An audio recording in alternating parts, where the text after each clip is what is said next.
I'm Nicole Powell, and my presentation is on sensitivity analysis as a tool for capital budgeting.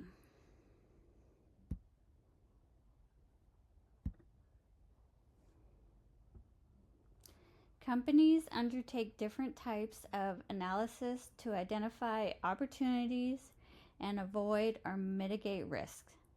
Sensitivity analysis is one of these techniques, which entails assessment of how different values of an independent variable affect a dependent variable under specific assumptions. Decision makers use this financial model in capital budgeting to assist in understanding the risks and uncertainties associated with an investment. It helps in the identification of key variables affecting the profitability of a project and the range of values that make decision making acceptable. Conducting sensitivity analysis entails the use of qualitative and quantitative steps.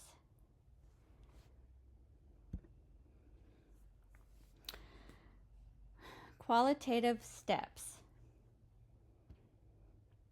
The first step of the qualitative approach in conducting sensitivity analysis entails definition of the objectives.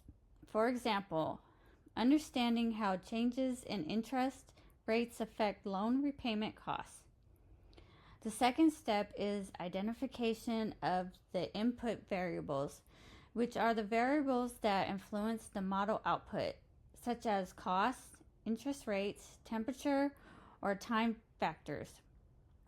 The third step is identification of the output metrics, which entails deciding which outcomes will be measured, for instance, profit margin, ROI, system efficiency, or risk scores. The fourth step entails setting the baseline values or values for the input variables, which serve as the control for comparison of the results. The fifth step is to determine the range of variation that will form the upper and lower boundaries.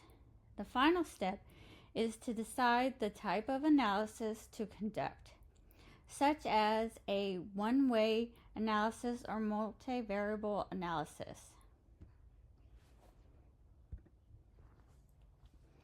Quantitative steps. These entail the utilization of numerical computations and analysis. The first step involves creating the mathematical model or simulation to use, which relates input variables to output metrics, such as financial models and scientific simulations.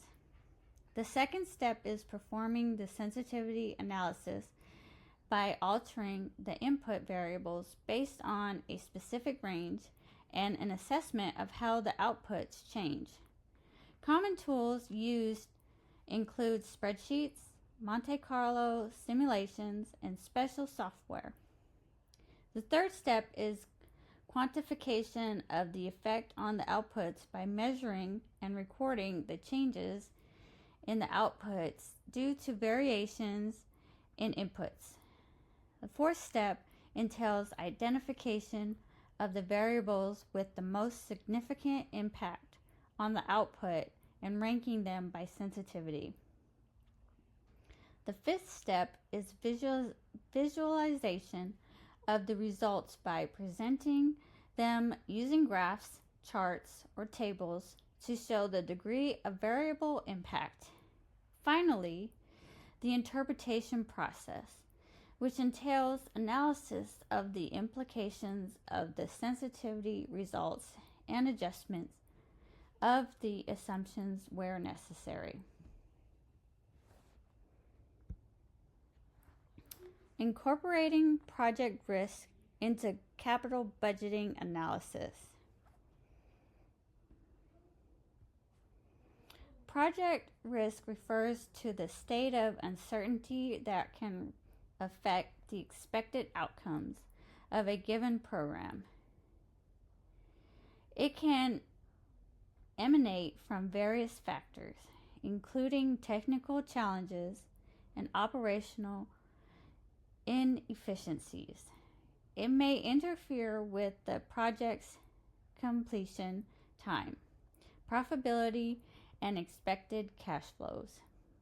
In order to avoid such scenarios, it is important to incorporate risk into the capital budgeting process. Ways of incorporating risk into capital budgeting. Adjusting the discount rate. The process entails using a higher discount rate for riskier projects to reflect the additional risk premium. In this case, low-risk investments earn at a risk-free rate, whereas the high-risk ones earn a risk premium. Determined using the formula RADR equals risk minus free rate plus risk premium. Example, for an investment with a risk-free rate of 4% and a risk premium rate of 3%, its RADR equals 4% plus 3% equals 7%. This rate is then used for net present value calculations. Scenario analysis process entails analyzing different scenarios to determine the best case scenario, which rely on optimistic assumptions about revenue growth or costs. Worst case, which utilize conservative estimates of costs or lower revenue expectations, and the most likely case, which apply the baseline which apply the baseline assumptions based on historical data or forecasts. Certainty equivalent converts uncertain future cash flows into certain values using a coefficient reflecting risk. Lower ratings indicate higher uncertainty. Ways of incorporating risk into capital budgeting.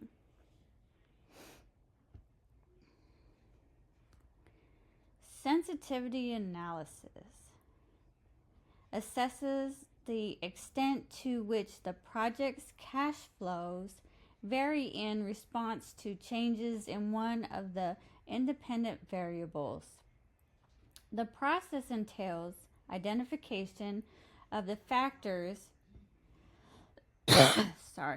influencing the project's cash flows and establishing a mathematical relationship between them.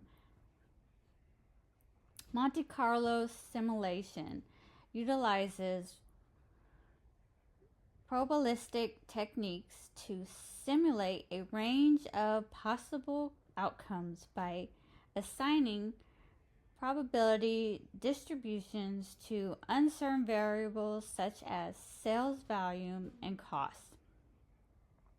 Certainty equivalent method. The method entails adjusting project cash flows by applying a certainty equivalent factor to account for risk. The formula of the approach is certainty equivalent cash flow equals expected cash flow times certainty equivalent factor, incorporating risk into hurdle rates, setting higher internal rate of return. Thresholds hurdle rates for riskier projects to ensure they compensate adequately for the risk. For example, a routine project may require a 10% IRR, while a risky project may need 15%.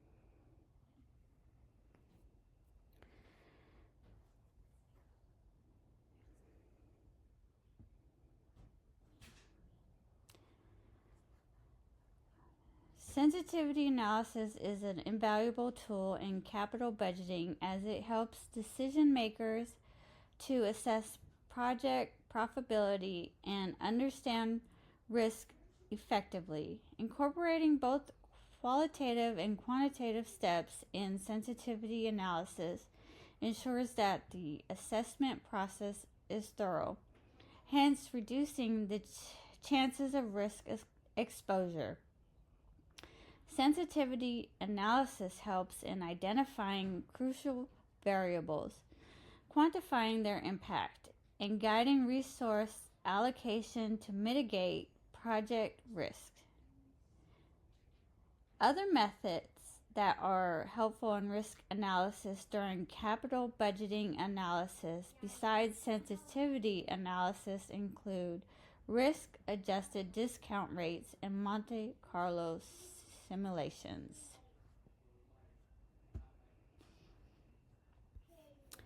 And this concludes my presentation.